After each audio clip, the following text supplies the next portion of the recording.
Bueno, hemos llegado al final del día de hoy y precisamente me toca predicar de ese texto que nuestro hermano leyó hace un momento, así que los invito a ir de nuevo a Efesios capítulo 5. La carta de Pablo a los Efesios capítulo 5, y espero que al final de esta predicación las hermanas me amen igual.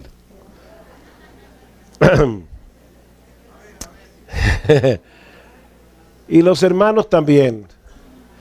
¿No se oye? ¿No se oye? ¿Atrás no se oye? ¿Ahora sí se oye? Ok. Bueno. Mis hermanos, antes de pasar a considerar este pasaje, debemos reconocer que estamos lidiando con un tema delicado y conflictivo.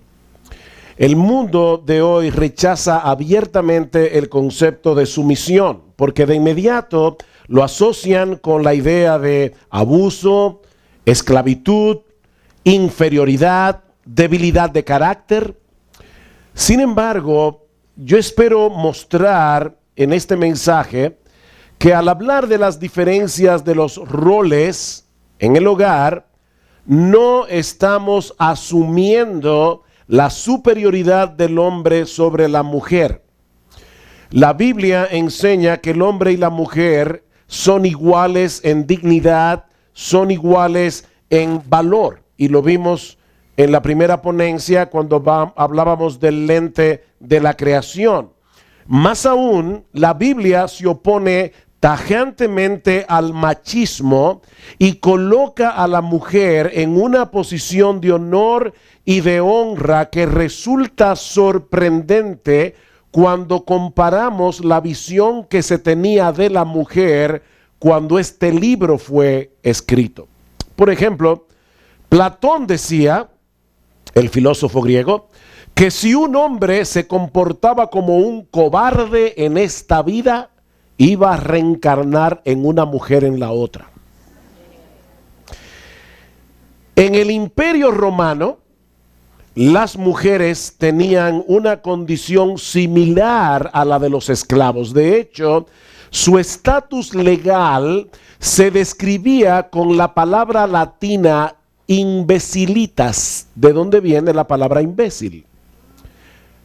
Sí, hermanas, yo quiero que ustedes entiendan que este libro las emancipó. Así era como el mundo veía a las mujeres en la antigüedad. Y aunque algunas personas en el mundo antiguo propugnaron por un trato más humano con respecto a la mujer, la opresión era bastante generalizada, que es lo mismo que ocurre en el día de hoy en muchos países donde impera el Islam.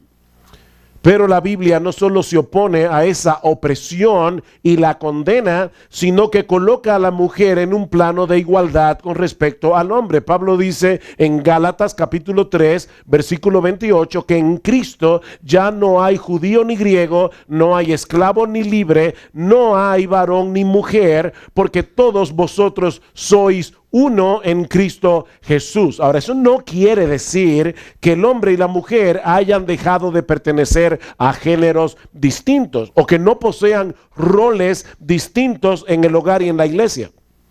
Lo que Pablo está diciendo en este pasaje es que el hombre no tiene un estatus espiritual superior a la mujer, como tampoco lo tiene el judío sobre el griego o el libre sobre el esclavo. Todos son igualmente salvos en Cristo si son cristianos. Todos tienen la misma relación filial con Dios. Todos tienen la misma esperanza.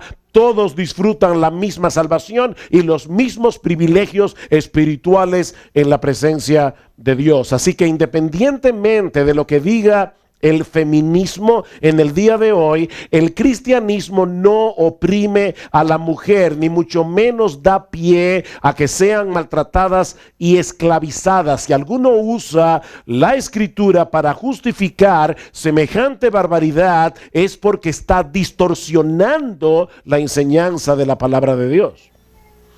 Habiendo hecho esta aclaración, ahora vamos a considerar ¿cuál es el lugar en el que Dios ha colocado a la mujer en el hogar, cuál es el lugar en el que Dios ha colocado al hombre en el matrimonio. Aunque el hombre y la mujer son iguales en dignidad y en naturaleza, ambos tienen roles distintos. Pablo dice en el pasaje de Efesios que acabamos de leer hace un momento, Efesios capítulo 5, que la mujer ha sido colocada bajo la autoridad de su marido y por lo tanto ella debe sujetarse al liderazgo de su marido.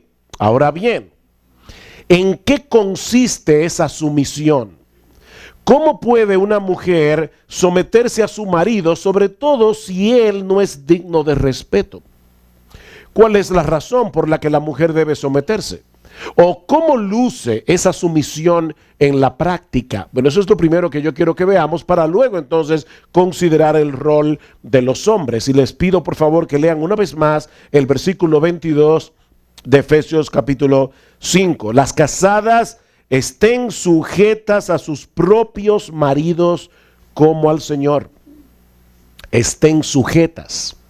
Esta palabra es un término militar y conlleva la idea de subordinarse, colocarse bajo el rango de autoridad correspondiente, someterse voluntariamente al liderazgo del otro. Maridos, la Biblia no ordena a los hombres someter a sus mujeres. No hay un solo mandamiento en la Biblia dirigido a los hombres para que sometan a sus mujeres. No, lo que la Biblia nos manda a ti y a mí es que las amemos. Es a la mujer que Dios le da la orden de someterse. Es ella la que debe colocarse en esa posición. Ahora bien, al hablar de sumisión dentro del matrimonio, no debemos perder de vista lo que el matrimonio es en esencia, porque eso determinará el tipo de sumisión que se requiere de la esposa. La esposa no es una niña. La Biblia habla de que los hijos están sujetos a los padres, pero no es en el mismo sentido que la esposa está sujeta al marido. Por lo que el matrimonio es, el esposo y la esposa tienen una relación de amor mutuo que está supuesta a ser la más íntima y cercana de todas las relaciones humanas. El matrimonio es un pacto de compañía donde dos adultos, la mujer no es una niña, son dos adultos que han venido a ser uno en un compañerismo singular y permanente. Y dentro de esa unión, uno de los dos, el marido, ha sido colocado en una posición de liderazgo y el otro, la esposa, ha sido colocada en un papel de sumisión. En el matrimonio, el esposo y la esposa se complementan el uno al otro antes que competir el uno contra el otro. Eso es importante. Se complementan, no compiten. Y aunque la palabra final la tiene el marido, en todo matrimonio hay un grado de consulta mutua, en todo buen matrimonio. Y muchas de las decisiones que se toman se hace por el consenso de ambos, pero uno tiene la última palabra. Hace muchos años en nuestra iglesia había un matrimonio que ella era muy inteligente, humanamente hablando, muy capaz. Él, lamentablemente, sobre todo cuando estaban repartiendo sentido común, estaba tarde en la fila. El tema es que muchas veces este hombre tomó decisiones que puso al matrimonio en riesgo, económicamente hablando. Y un día la esposa me llamó desesperada, así que yo fui a visitarlos. Y le dije, mira fulano, tú tienes que entender las limitaciones que tú tienes. Definitivamente tu esposa en algunos aspectos es más inteligente que tú. Entonces, era obvio. Ahora, debido a que ella es más inteligente que tú, mira, tú eres el marido, tú eres el que tiene que tomar la decisión final. ¿Qué te parece si cuando tú tienes que tomar una decisión y ella no está de acuerdo, en vez de decir, sí, pero yo soy la cabeza y yo soy la autoridad y voy a tomar la decisión, ¿qué te parece si tú le dices, mi amor, yo te prometo que yo voy a pensar en el asunto, voy a considerar y sopesar en oración tus opiniones, y si todavía después de un tiempo no estás de acuerdo, yo voy a hablar con los pastores de la iglesia, voy a buscar consejo, porque la Biblia dice que en la multitud de consejeros hay sabiduría. No tomes ninguna decisión sin antes buscar consejo. Eso no es una orden, es una sugerencia de mi parte. Yo le decía a la esposa, si él hiciera eso, ¿tú estarías tranquila? Me dice, claro que sí. Por supuesto que sí. Bueno, pasaron unas 2, 3 semanas y la hermana fue a mi oficina otra vez. Se sienta, ella tenía mucha confianza conmigo y me dice, escucha la nueva idea brillante de mi marido. Y ella, yo me imaginaba por dónde venía la cosa. Ellos tenían el agua hasta el cuello. Ahora él quiere adoptar un niño. Y yo le dije, déjame hacerte una pregunta. ¿Y tú cómo reaccionaste cuando él te dio la idea? Ella se quedó callada. Yo le dije, ok, conociéndote yo te voy a decir lo que yo creo que tú hiciste. Yo creo que tú le abriste los ojos como 2 huevos fritos y lo hiciste sentir como un imbécil. Ella bajó la cabeza y me dijo, eso fue exactamente lo que yo hice. Yo le dije, mira, otra vez, ustedes no están en equipos contrarios, ustedes están en el mismo equipo. ¿Qué tal si tú le hubieras dicho en ese momento, te levantas de tu asiento, abrazas a tu marido, le das un beso y le dices, mi amor, tu compasión a mí me amonesta? ¿Qué testimonio? O sea, nosotros estamos con el agua hasta el cuello y tú quieres adoptar un niño, quieres hacer algo de compasión, es una obra de compasión. Ok, vamos a hacerlo juntos. Entonces tú buscas papel y lápiz, se ponen a sumar y restar, y así tú vas a ayudar. Tú eres la ayuda idónea de tu marido. Vas a ayudar a tu marido a ver a través de los números que no pueden, en vez de haberlos hecho sentir como un estúpido. Hermanas, el hombre y la mujer están para complementarse, no para competir. Ahora vuelvo y repito. El hecho de que la mujer se somete al marido y el hecho de que el marido es cabeza de la mujer quiere decir que la palabra final la tiene el marido. Ahora, la Biblia dice que la mujer debe ser ayuda idónea del marido. Eso quiere decir que una esposa que no habla, una esposa que no tiene pensamiento propio, una esposa a la que no se le permite expresar lo que piensa, no podrá cumplir con ese papel que Dios le asignó, porque ella no solamente debe someterse, ella debe ser ayuda idónea de su marido. Así que, mis hermanas queridas, la sumisión no significa que la esposa sea inferior al esposo, no significa que sea un ente pasivo en el hogar, no significa que la mujer debe anular su creatividad, sus dones, sus talentos, tampoco significa que la mujer sea una esclava o que al casarse renuncia a su individualidad. No. La sumisión es simplemente el reconocimiento de ese orden de autoridad diseñado por Dios en el hogar, donde al hombre se le ha dado el papel de líder y a la mujer se le ha dado el papel de apoyar y respetar el liderazgo de su marido. ¿Y cuál es el móvil que debe llevar a la mujer a hacer eso? A someterse voluntariamente a su marido. Vean otra vez el versículo 22. Las casadas estén sujetas a sus propios maridos como al Señor. Eso no significa que las mujeres cristianas deben someterse a sus maridos de la misma manera como se someten al Señor. Cuidado, la sumisión del cristiano a Cristo es única en muchos sentidos. A nadie le debemos el mismo nivel de honra y de obediencia que le debemos al Señor Jesucristo. De hecho, vamos a ver que hay un límite en la sumisión de la mujer al marido. Sin embargo, mis hermanas, es el mismo Cristo el que ha establecido la línea de autoridad que debe seguirse en el hogar. Y por lo tanto, la esposa que se somete a su marido está obedeciendo realmente a Jesús. Estás obedeciendo a Cristo. ¿Por qué deben las mujeres cristianas someterse a sus maridos? Porque Cristo lo ha mandado. Si ellas quieren agradarle a Él y vivir para su gloria, deben respetar el orden que Él ha establecido. Ese debe ser el móvil constante en tu vida, mi hermana, para someterte a tu marido. El deseo de hacer la voluntad de Cristo. Él te ama, Cristo murió por ti, Cristo desea tu bien y Él posee pleno derecho sobre tu vida. ¿Tú deseas agradarle a Él?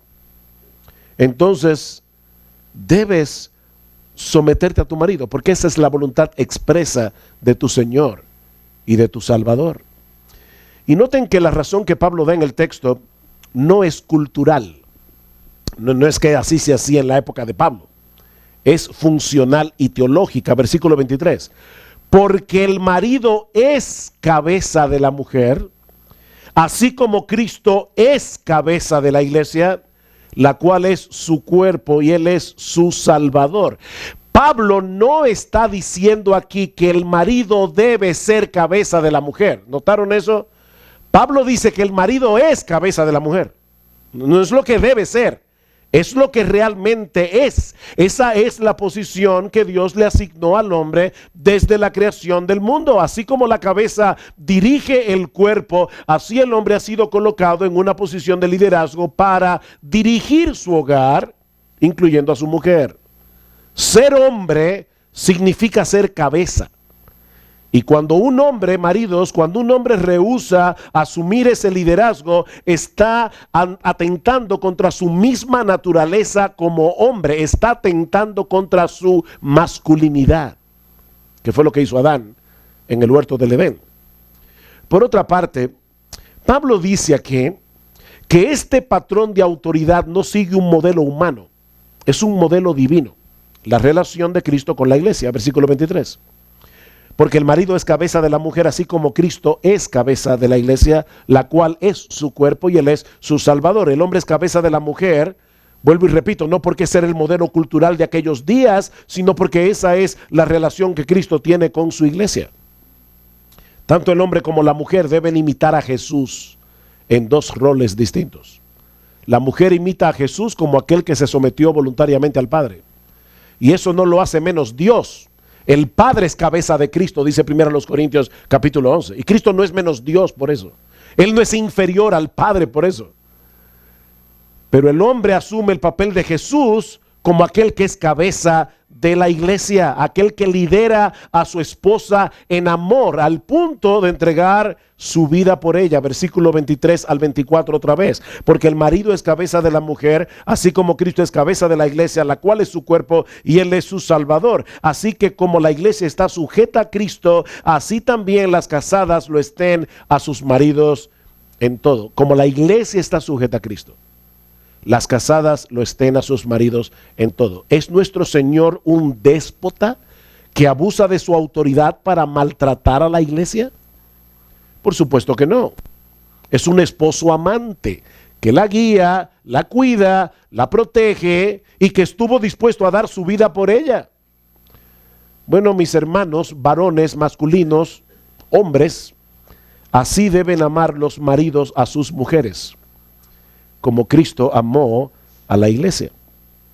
Y las mujeres deben someterse a sus maridos como la iglesia está sujeta a Cristo. ¿Actúa la iglesia independientemente de Cristo? No debería.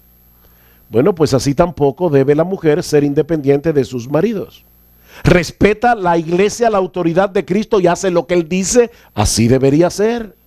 Y lo mismo debe hacer la mujer con el marido. Y miren, mis hermanas, déjenme decirles algo, esto es un asunto de fe. Esto es un asunto de fe. Yo sé que ustedes ven a sus maridos, no son ángeles, son seres humanos que cometen errores, y ustedes dicen, ok, pastor, mire, yo me sometería a un marido, pero a este, sí, a este, ese fue es el que tú tienes. Pero fíjate lo que dice Pedro en 1 de Pedro capítulo 3. Dice que así se sometían aquellas santas mujeres del Antiguo Testamento que esperaban en Dios estando sujetas a sus maridos. Ellas no esperaban en sus maridos, ellas esperaban en Dios. Esto es un asunto de fe, mi hermana. Hay mujeres que dicen, mire pastor, es que yo nací con otro tipo de temperamento. Hay hermanas de la iglesia que como que son sumisas por naturaleza. Déjame decirte algo, no hay una sola mujer que sea sumisa por naturaleza. Nadie nace así, ninguna mujer nace así. Nosotros nacemos rebeldes por naturaleza. Hay mujeres que son más calladas, hay mujeres que son más reservadas, pero sumisas, lo que la Biblia llama sumisión.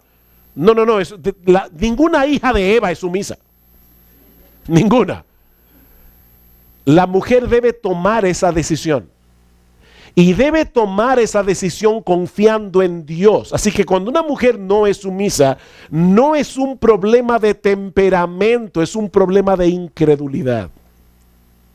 Aquellas santas mujeres que esperaban en Dios, estando sujetas a sus maridos. Así las casadas, dice Pablo, deben estar sujetas a sus maridos en todo. Pastor, ¿y qué significa la palabra griega todo? Bueno, la palabra griega todo significa todo.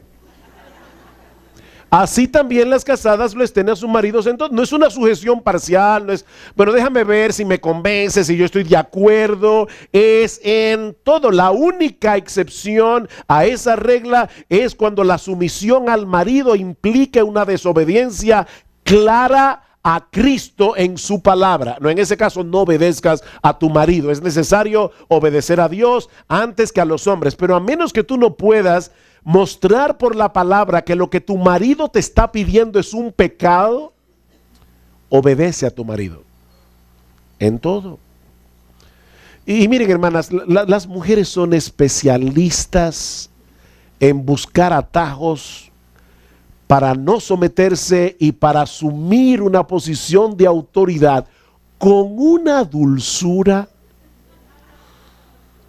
Mi amor, mi tesoro, mira, esta tarde me vas a llevar al supermercado a las 3. Luego me vas a buscar y me vas a llevar a casa de mi mamá. Y me vas a buscar a las 6. Y nada más falta que el marido le diga, sí, mami. Ella lo está haciendo muy dulce, pero le está dando órdenes.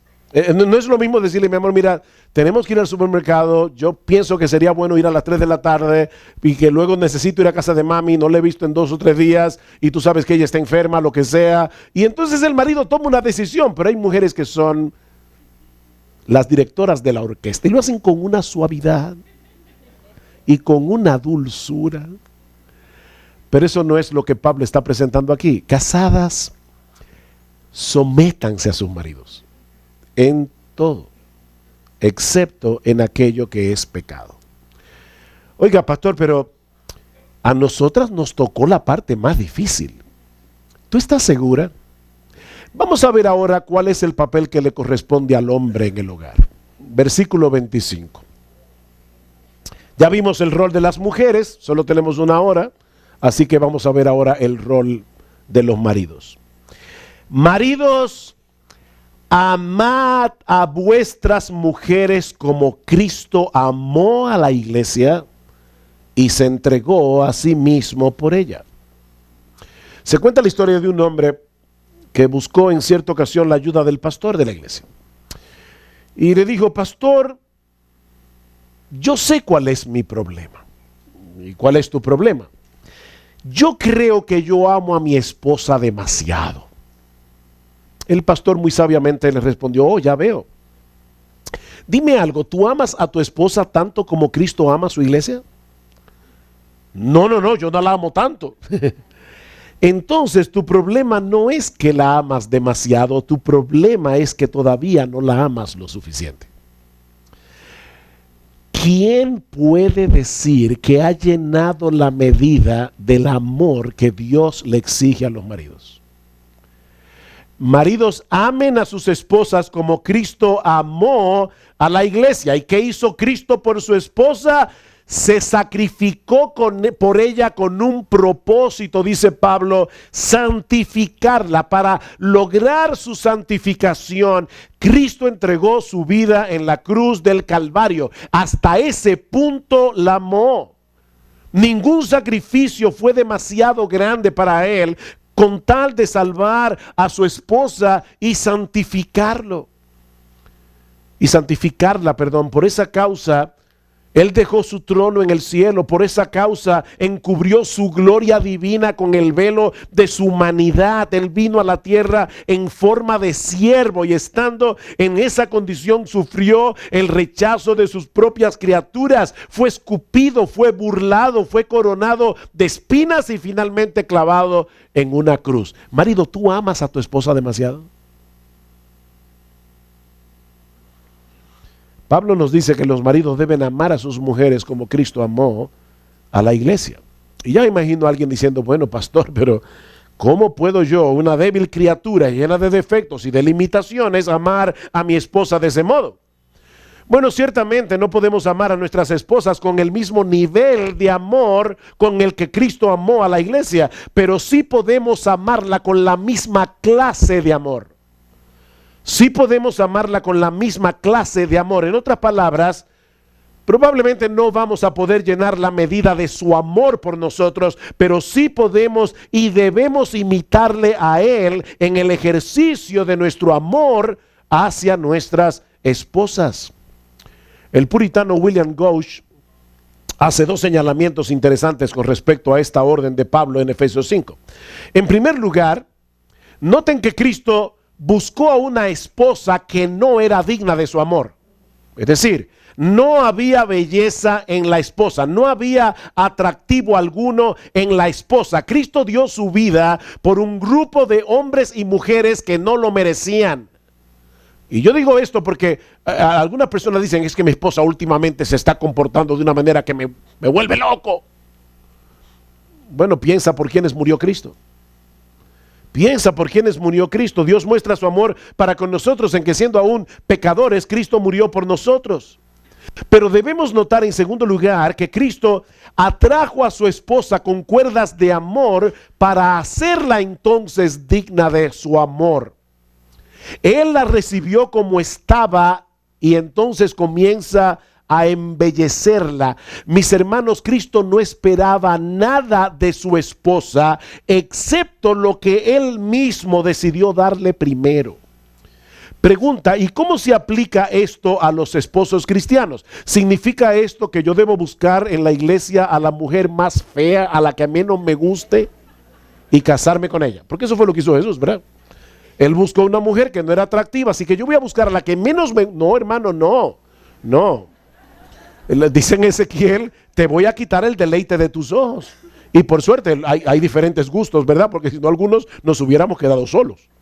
Pero nadie puede levantarse todas las mañanas y llevarse un susto. La Biblia dice que tu esposa debe ser el deleite de tus ojos. Y hay diferentes gustos para todo el mundo.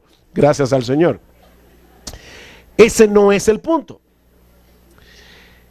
El punto aquí, mis amados hermanos, es que los esposos cristianos deben, aquí estamos hablando de algo espiritual, no es físico, pero los esposos cristianos deben contribuir activamente en el proceso santificador de sus esposas.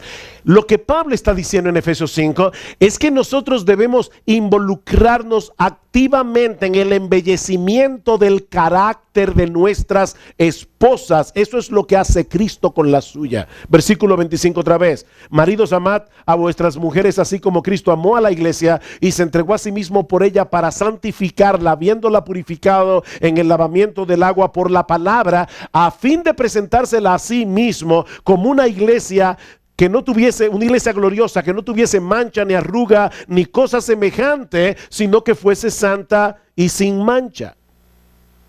Nosotros estamos en la empresa de la belleza, los maridos. Es Cristo el que remueve las manchas y las arrugas espirituales de su esposa. Las mujeres siempre están preocupadas con eso. Las manchas, las arrugas, la crema. Bueno, eso es lo que Cristo está haciendo todo el tiempo, quitando arrugas, tapando manchas. Y Pablo dice, eso es exactamente lo que tú debes hacer. Ustedes saben, hermanas, la preocupación que ustedes tienen con estas cosas, las manchas, las arrugas, etc. Y usualmente saben cuáles cremas aplicar para esto, para aquello. Bueno, Pablo nos dice aquí que los esposos debemos convertirnos en expertos de belleza. Debemos saber cuáles son las cremas que tenemos a la mano para esa mancha que salió por allí, aquella otra arruga que salió por acá. Y yo voy a hablar ahora de qué crema es que estamos hablando. No es Nivea, es otra. Pero eso no quiere decir que las esposas no tengan una responsabilidad con su propia santificación. No, mi hermana, tú tienes una responsabilidad porque tú eres cristiana con la santificación de tu carácter. Tú estás llamada a crecer en gracia y en el conocimiento de nuestro Señor Jesucristo. Pero lo que Pablo está diciendo es que los esposos jugamos un papel predominante, preponderante en ese proceso.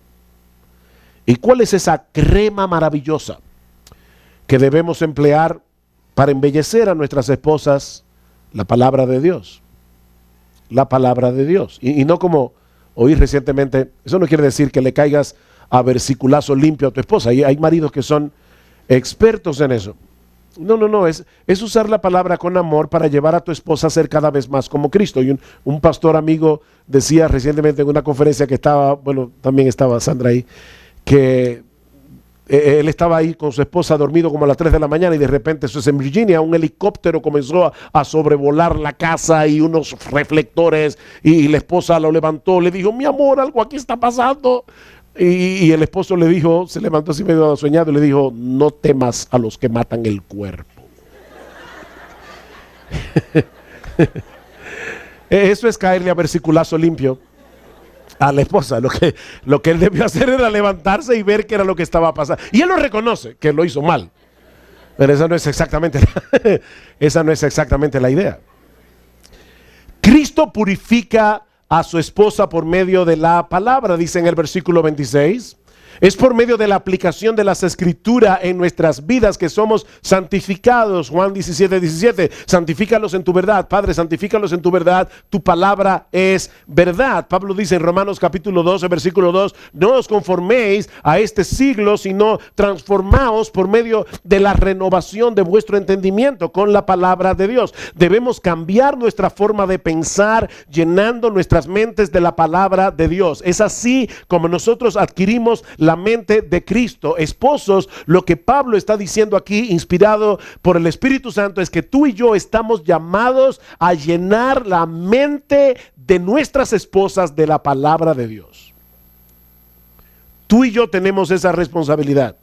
Vuelvo y repito, ellas tienen una responsabilidad personal con Dios y la palabra. Pero tú eres su marido, tú eres su esposo, tú eres su cabeza. Déjame hacerte una pregunta. ¿Tú tienes alguna queja con respecto al carácter de tu esposa? ¿Una? ¿O tú no tienes quejas? Oye, habla conmigo al final de este servicio. Tú no tienes quejas.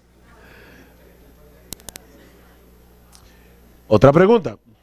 Sí, yo sé que tú la tienes, no mientas. Ok, yo sé que tú la tienes. La otra pregunta es, ¿te molestan esas manchas y arrugas que se ven en el carácter de tu esposa? ¿Te molesta eso? ¿Qué estás haciendo tú para embellecerla? Que no sea quejarte. ¿Qué tú estás haciendo? Porque eso es exactamente, Cristo ve a su esposa, esta mancha, esta arruga, y Él está embelleciendo a su esposa y dice, maridos, yo quiero que ustedes amen a sus esposas como yo amo a la mía. Bueno, maridos, ¿qué están haciendo con respecto al carácter de sus esposas? Porque si no estás usando la escritura en una forma adecuada para ayudarlas en ese proceso, no las estamos amando bíblicamente. Eso va a requerir sacrificio de nuestra parte. El amor bíblico es sacrificiar, pero eso fue lo que hizo Cristo con su esposa. Se sacrificó por ella, dio su vida por ella. Bueno, si queremos santificar a nuestras esposas, nosotros también tendremos que hacer algunas cosas que tendrán un costo, sobre todo un costo de tiempo.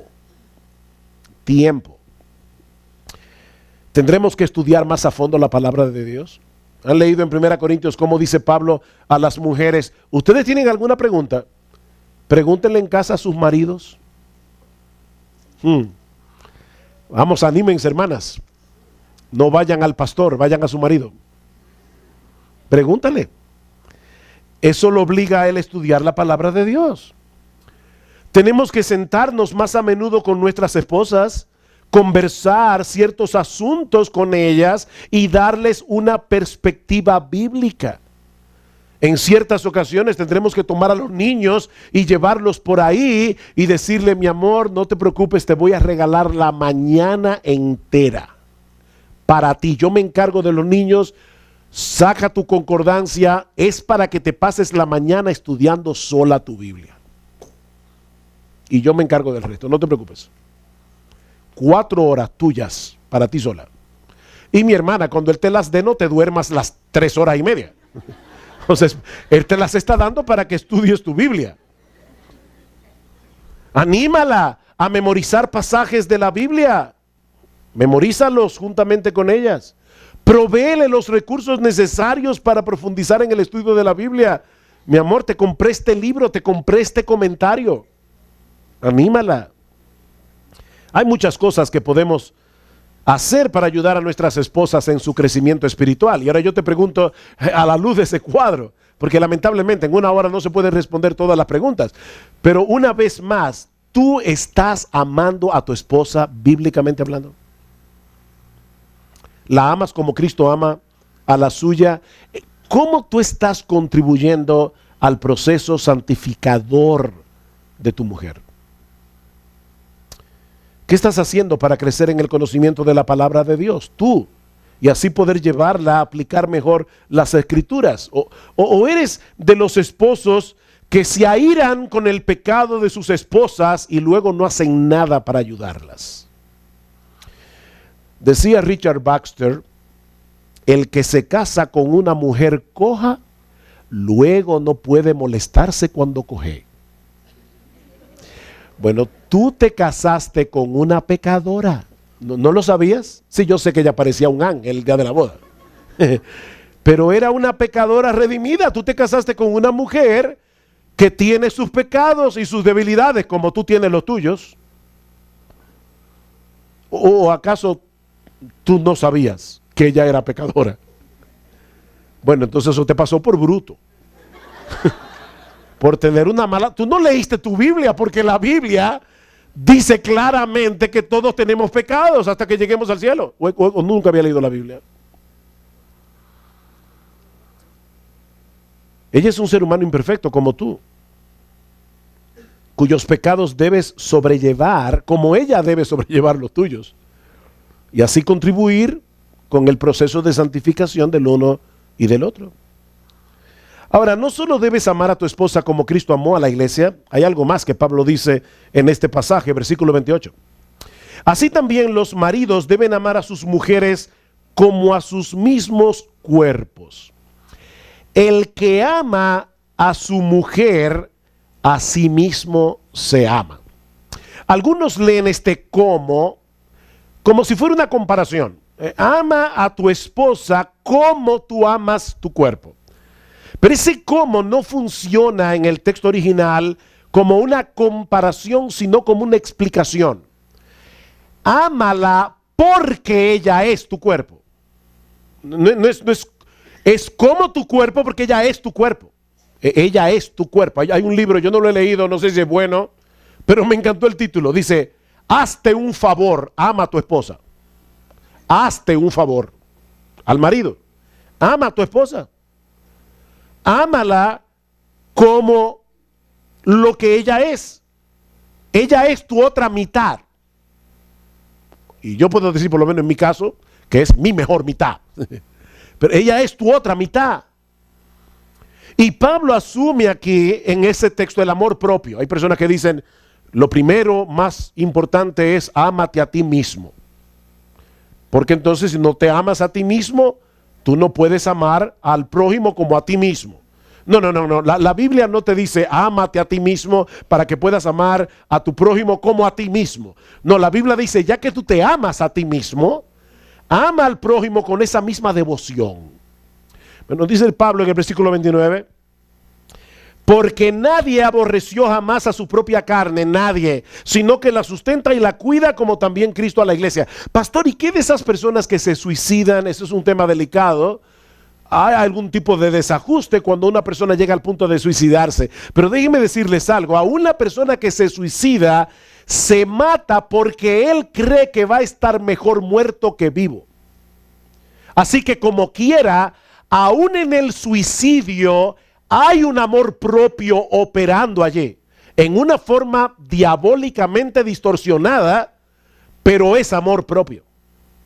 Es amor propio. Mis hermanos, en el mundo entero no hay una sola persona que no se ame a sí mismo. Tú te amas a ti mismo.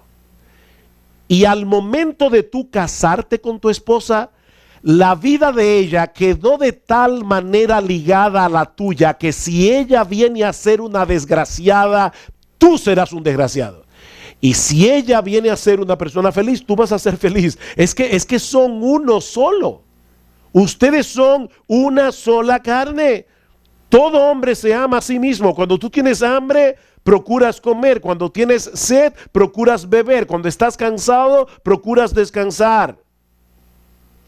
Bueno, partiendo de esa realidad y tomando en consideración la unidad esencial del hombre y la mujer en el matrimonio, Pablo dice, amen a sus esposas como a sus mismos cuerpos. Ámenla porque ellas son su cuerpo. Ámala porque ella es parte de ti, así como la iglesia es el cuerpo de Cristo. Así tu esposa es tu otra mitad. Cristo cuida a su iglesia porque ella es su cuerpo. Bueno, de igual manera nuestras esposas están tan íntimamente ligadas a nosotros que son parte inseparable de nosotros mismos. Por eso, cuando un hombre ama a su esposa, ¿qué dice Pablo en el versículo 28? Léanlo en el texto. Así mismo se ama.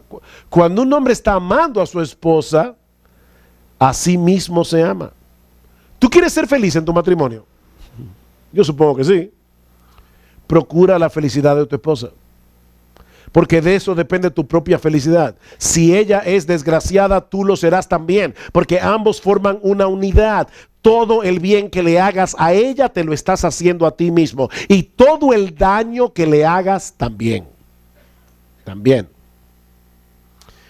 Es por eso que el matrimonio es análogo a la relación de Cristo con la iglesia, versículo 29 al 32. Porque nadie aborreció jamás a su propia carne, sino que la sustenta y la cuida, como también Cristo a la iglesia, porque somos miembros de su cuerpo, de su carne y de sus huesos. Por esto dejará el hombre a su padre y a su madre, se unirá a su mujer, y los dos serán una sola carne. Grande es este misterio, mas yo digo esto respecto de Cristo y de la iglesia. De Cristo y de la iglesia. Pablo está citando aquí el plan original de Dios. Génesis 2:24, desde el principio Dios reveló al hombre cuán estrecha sería la relación de un esposo con su esposa, mucho más estrecha que la que tienen los padres con los hijos. Y miren que nosotros amamos a los hijos, pero el hombre dejará a su padre y a su madre para unirse con su mujer. Pablo dice, eso fue revelado desde el principio, pero hay algo que no fue revelado desde el principio, algo que era un misterio, algo extraordinario y sorprendente. Un misterio es una verdad que nosotros no podríamos conocer a menos que Dios mismo decida revelarla.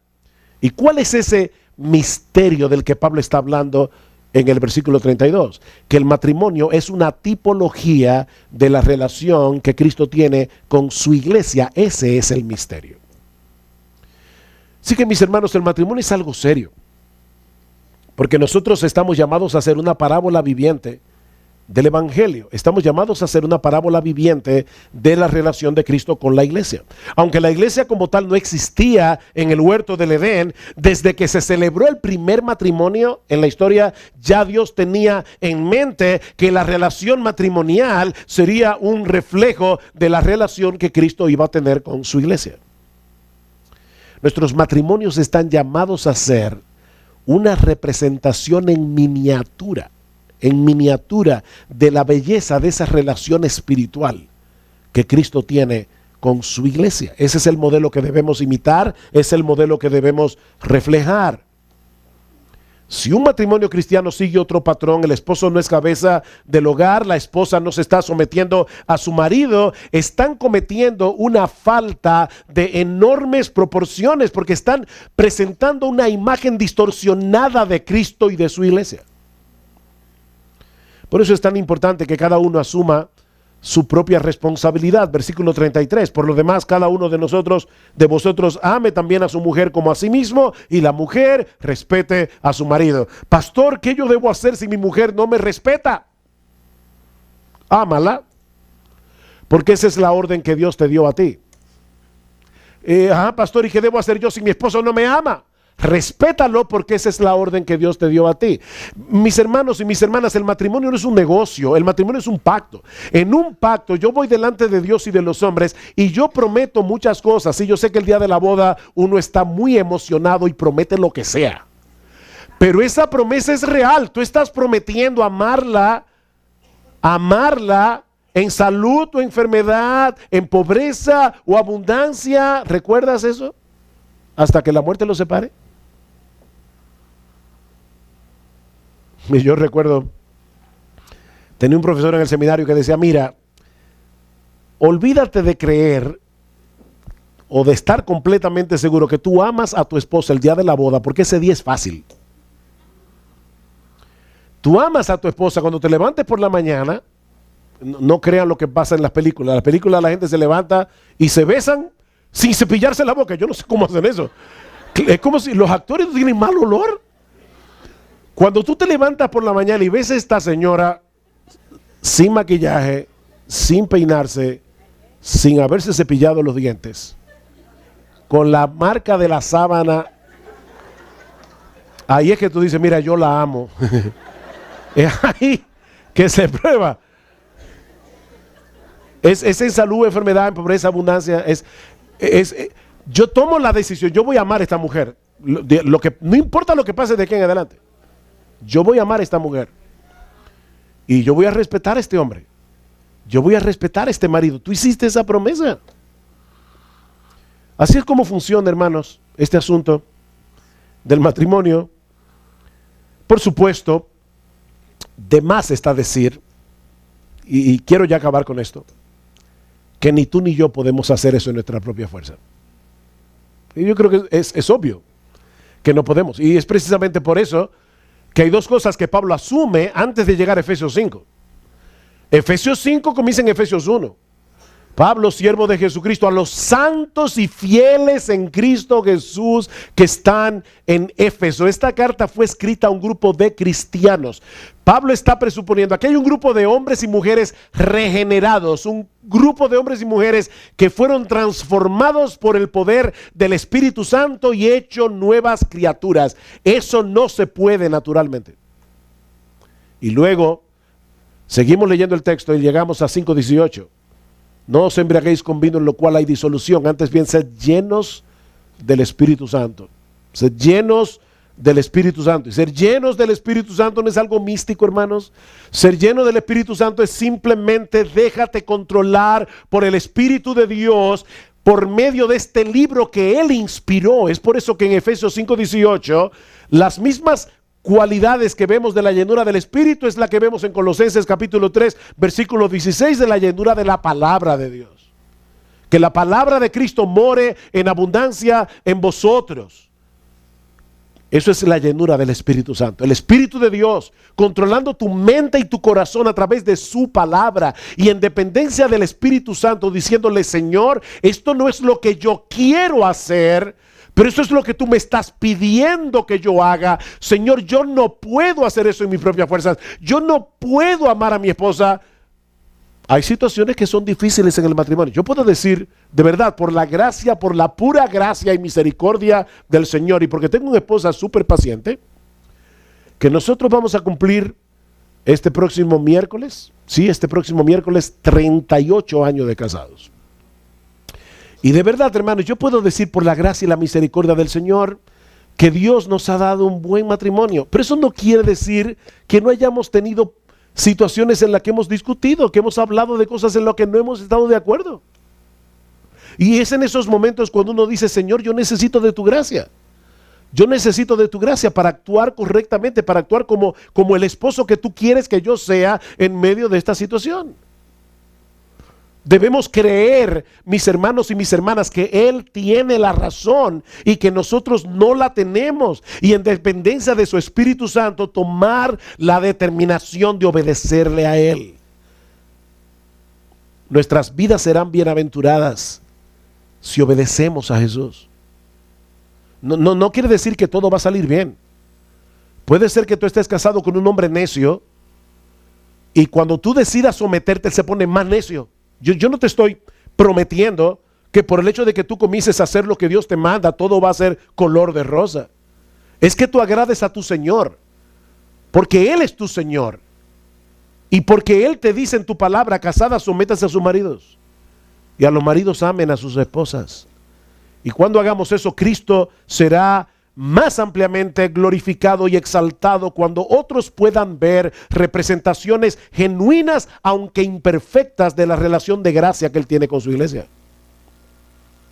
Esposas, cuando salgan de aquí, atrévanse a preguntar a sus esposos: mi amor, ¿cómo yo puedo seguir creciendo en la práctica para ser una esposa sumisa y para ser tu ayuda idónea? Pregúntaselo. Atrévete. Eso sí, no te molestes con la respuesta. Pídele al Señor, dame humildad, Señor.